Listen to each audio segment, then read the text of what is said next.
ли ти се след тежък ден изведнъж да ти се приеде шоколад? И не едно парченце, а цял шоколад.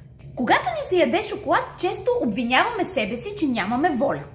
Но истината е, че зад желанието за шоколад стоят много различни причини.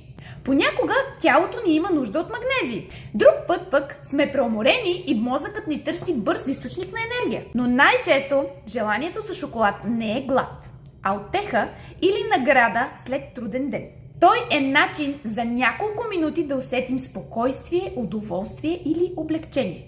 Замисли се, когато ти си приеде шоколад, усещаш ли го в стомаха или е някъде другаде в тялото? Защото физическия глад се появява постепенно. Можеш да изядеш различни храни и да се заситиш, а емоционалният глад идва внезапно и обикновено иска точно определена храна. Шоколад, сладко, чипс или нещо, което носи някакъв комфорт. И тук проблемът не е в самия шоколад, а в това, че използваме храната, за да запълним нужди, които нямат нищо общо с глада. Например, нуждата да си починем, или пък нуждата да бъдем чути, или пък нуждата да се погрижим за себе си. И разбира се, колкото и шоколад да изядеш, тази нужда няма да отмине. Следващия път, когато посегнеш към шоколада, спри за момент и се попитай: гладна ли съм? Или просто съм уморена, напрегната, самотна или претоварена?